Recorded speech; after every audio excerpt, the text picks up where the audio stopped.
प्रिय छात्र एवं छात्राओं, आपका दिन शुभ हो। आज हम लोग कक्षा 10 के पाठ्यक्रम में सम्मिलित गोस्वामी तुलसीदास जी द्वारा रचित बनपथ पर काव्य का अध्ययन करेंगे। शुरू करने से पहले थोड़ा सा बनपथ के बारे में जान लेते हैं। जब श्री रामचंद्र जी को उनके पिता दशरथ के आदेशानुसार 14 वर्ष का वनवास प्राप्त होता है, तो रामचंद्र जी अपने पिता के आदेशों का पालन करने के लिए वन को निकल पड़ते हैं। उनके साथ उनकी पत्नी सीता जी भी और उनके भाई लक्ष्मण जी भी वन को निकलते हैं। जब निकलते हैं उसी समय का वर्णन गोस्वामी तुलसीदास जी ने यहाँ बड़ा ही मनोरम और चित्रात्मक तरीके से किया है। तो चलिए आइए शुरू करते हैं।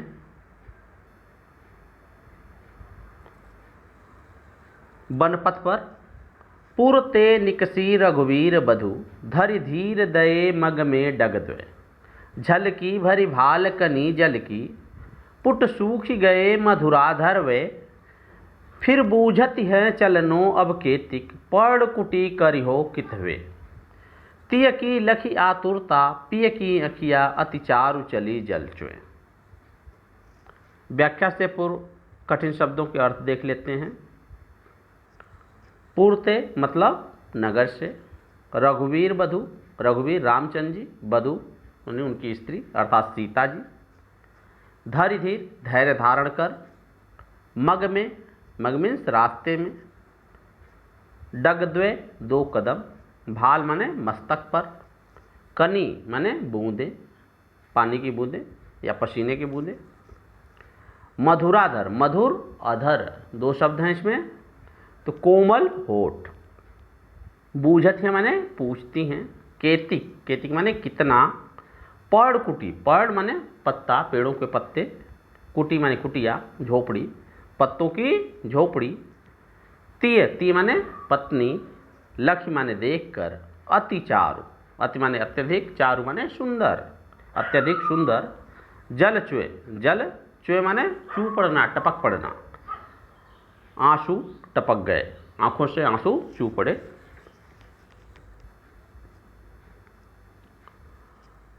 जब तुलसीदास जी कह रहे हैं कि जब रामचंद्र जी के साथ लक्ष्मण जी और उनकी पत्नी सीता जी वन को निकलते हैं, तो उसके आगे कहते हैं कि पुरते निकसी रघुवीर बधु धरि धीर दये मग में डगद्वय।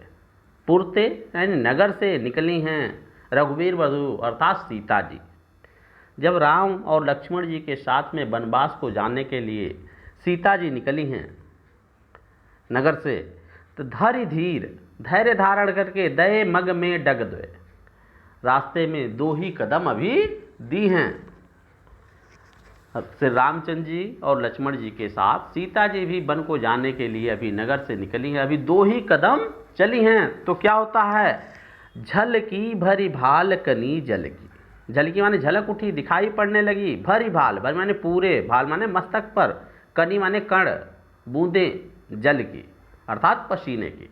अभी दो ही कदम चली हैं सीता जी कि उनके पूरे माथे पर पसीने की बूंदें चमकने लगी, दिखाई पड़ने लगी। पुट सूख गए मधुराधर वे, पुट संपुट, होठ के जो ऊपरी भाग और निचले भाग को पुट कहा जाता है, सूख गए। मधुराधर मधुर और अधर, मधुर माने कोमल, अधर माने होठ, और सीता जी के जो कोमल होठों के पुट हैं वह थकान के कारण सूख गए। अभी सीता जी दो ही कदम चली तो क्या हुआ, उनके माथे पर पसीने की बूंदें दिखाई पड़ने लगे और उनके कोमल होठ सूख गए। फिर बूझती हैं, और वह सीता जी अपने पति श्री रामचंद्र जी से पूछती हैं, चलनो अब केतिक, अभी कितना दूर और चलना है। पड़ कुटी, पड़ माने पत्तों की, कुटी माने कुटिया झोपड़ी, करिहूँ माने करेंगे बनाएंगे, कितवे किधर को, और हे मेरे प्रिय पति श्री रामचंद्र जी आप पत्तों की कुटिया कहाँ बनाएंगे। सीता जी पूछ रही हैं अपने पति श्री रामचंद्र जी से कि अभी कितना दूर और चलना है और पत्तों की कुटिया कहाँ आप बनाएंगे। तिय की लखी आतुरता, ती माने पत्नी की, लखी माने देख करके, आतुरता व्याकुलता, पिय पत्नी के पिय अर्थात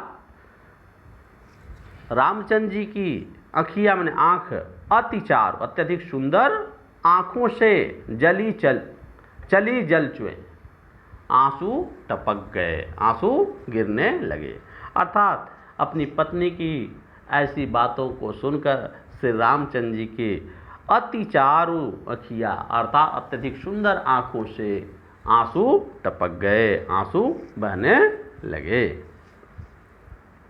दूसरे पद को देख लेते हैं। सॉरी, अभी इसके व्याख्या को मैंने लिख भी दिया है, आप वीडियो को रोक करके चाहें तो व्याख्या को लिख सकते हैं, लेकिन मेरी सलाह है कि आप व्याख्या को एक बार दो बार देखिए, शब्द के अर्थ को जानिए, जिससे आपके शब्द के अर्थ को अच्छी तरह से जान जाएंगे और व्याख्या खुद ही लिख लेंगे। तो प्रसंग क्या है, कवि तुलसीदास जी ने इस पंक्तियों में श्री रामचंद्र जी को वनवास प्राप्त होने के उपरांत राम, लक्ष्मण और सीता के अयोध्या से पैदल ही वन को जाते समय सीता जी की थकावट का मार्मिक वर्णन किया। व्याख्या में है, राम, लक्ष्मण और सीता बड़े धैर्य के साथ अयोध्या से आगे 2 कदम ही चले थे कि सीता जी के माथे पर पसीने की बूंदें झलकने लगीं और उनके कोमल होंठ थकान के कारण सूख गए। तब सीता जी ने अपने प्रियतम राम से पूछा कि अभी हमें कितनी दूर और चलना पड़ेगा, कितनी दूरी पर पत्तों की कुटिया बना करके रहेंगे। श्री रामचंद्र जी सीता जी की व्याकुलता का कारण तुरंत समझ गए और वे बहुत थक चुकी हैं और विश्राम करना चाहती हैं। राजमहल का सुख भोगने वाली पत्नी की ऐसी दशा को देख करके श्री राम के सुंदर नेत्रों से आंसू टपकने लगे। काव्यगत सौंदर्य देख लेते हैं। प्रस्तुत पद में सीता जी की सुकुमारता यानी कि कोमलता का मार्मिक वर्णन किया गया है। भाषा सरस एवं मधुर ब्रज है, ब्रज भाषा का प्रयोग किया गया है। शैली चित्रात्मक है और मुक्तक है। छंद सवैया है। अलंकार अनुप्रास है। रस श्रृंगार है। गुण प्रसाद एवं माधुर्य है। दूसरे पद को देख लेते हैं। जल को गए लखन है लरिका, परिखो पिए छाँ घरिकवे ठाढ़े, पोंछ पसेव बयारी करूँ, और उपाय पखारियो भूभुर ठाढ़े। तुलसी रघुवीर प्रियाश्रम जान के, बैठ विलंबन लौ कंटक काढ़े। जानकी नाह को नेह लख्यो, पुलको तनु बारी बिलोचन बाढ़े। कठिन शब्दों के अर्थ देख लेते हैं एक बार। परिखो मीन्स प्रतीक्षा कर लें। प्रिय माने प्रिय। घरिक वे ठाढ़े, घड़ी भर खड़े हो करके। पसेव माने पसीना। बयारी करो, बयारी माने हवा, हवा कर दूँ। पाए माने पाँव। पखारी हो धोना या साफ करना। भूभुर माने धूल मिट्टी। श्रम माने थकान। विलंब लो माने देर तक। कंटक काढ़े माने कांटे निकालना। नेह लख्यो, नेह माने प्रेम, लख्यो माने देखकर, प्रेम को देखकर। पुलको माने रोमांचित होना। तनु मन शरीर। वारी माने जल। बिलोचन मीन्स आंखें। जल को गए लखन है लरिका, परिखो पिए छाँ घरिकवे ठाढ़े। अभी सीता जी ही अपने पति श्री राम जी से कह रही हैं कि हे प्रिय पति, जल को गए लखन है लरिका, जल लेने के लिए लक्ष्मण जी गए हैं लरिका माने वो अभी बालक हैं, छोटे हैं। परिखो पिए, हे प्रिय पति, हे मेरे प्रिय। परिखो माने प्रतीक्षा कर ले उनका। छाँ घरिकवे ठाढ़े, छाँ छाया देखकर, छाँ मीन्स छाया देखकर, घरिकवे घड़ी भर थोड़ी देर, ठाढ़े माने खड़े होकर के। हे मेरे प्रिय श्री रामचंद्र जी, लक्ष्मण जी अभी बालक हैं और वह जल लेने के लिए गए हैं और घड़ी भर कहीं छाया देख करके उनकी हमें प्रतीक्षा कर लेनी चाहिए, ऐसा सीता जी अपने पति श्री राम जी से कहती हैं। पोछ पसेव बयारी करो और उपाय पखारियो भूभुर ठाड़े। आगे सीता जी श्री राम जी से कहती हैं, पोछ पसेव बयारी करो। पोछ माने पोंछना, साफ करना, पसेव माने पसीने को, बयारी माने हवा, करो माने करना। सीता जी श्री राम जी से कहते हैं, जब आप छाया में कहीं खड़े हो जाएंगे तो आपके पसीने को मैं पोंछ दूंगी, साफ कर दूंगी, बयारी करो और हवा भी कर दूंगी, क्योंकि आपको भी पसीना हो गया है। और पाँव पखारियो, और पाँव को पखारियो मैंने साफ कर दूंगी। भूभुर ठाड़े, भूभुर माने धूल मिट्टी, पैदल चलने से आपके पैरों में जो धूल मिट्टी लग गई है, तो जब आप ठाड़े खड़े हो जाएंगे तो आपके पैरों की धूल मिट्टी को भी मैं साफ कर दूंगी। तुलसी रघुवीर प्रियाश्रम जान के बैठ विलंबन लो कंटक काढ़े। तुलसीदास जी आगे कह रहे हैं कि रघुवीर यानी कि रामचंद्र जी प्रियाश्रम, अर्थात प्रिया उनके श्री रामचंद्र जी की प्रिया कौन है? सीता जी।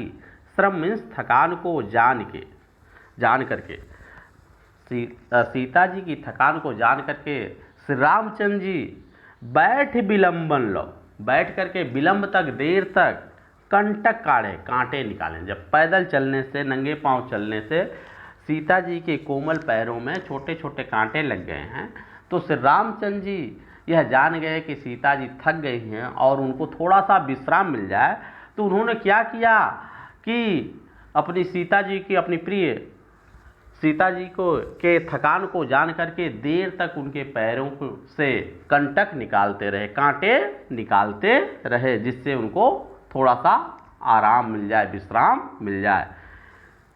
जानकी नाह को नेह लख्यो, जानकी नाह को नेह लख्यो, पुलको तनि बारी विलोचन बाढ़े।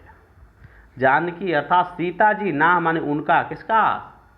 श्री रामचंद्र जी के, नेह माने प्रेम को, लख्यो माने देख करके। सीता जी अपने प्रिय पति श्री रामचंद्र जी के नेह प्रेम को देख करके क्या हुआ? पुलको तनि, सीता जी का तनु माने शरीर जो है पुलकित, रोमांचित हो गया। सीता जी अपने पति श्री रामचंद्र जी के इस तरीके के प्रेम को देख करके उनका शरीर क्या हुआ?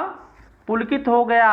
बारी माने जल, विलोचन माने आंखों में, बाढ़े माने बढ़ गए, भर गए या आंसू बहने लगे, और सीता जी का शरीर रोमांचित होगा और उनकी आंखों में आंसू बहने लगे, आंखों से आंसू बहने लगे या आंखों में आंसू भर आए। एक बार व्याख्या को पुनः देख लेते हैं।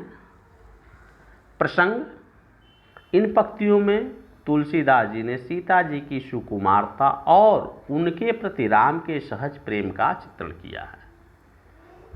व्याख्या में है, सीता जी अयोध्या से आगे चलने पर थक जाती हैं और वे विश्राम करने की इच्छा करती हैं। वे श्री राम जी से कहती हैं कि लक्ष्मण पानी लेने गए हैं और वह बालक हैं, इसलिए कहीं छाया में घड़ी भर खड़े होकर उनकी प्रतीक्षा कर लेनी चाहिए।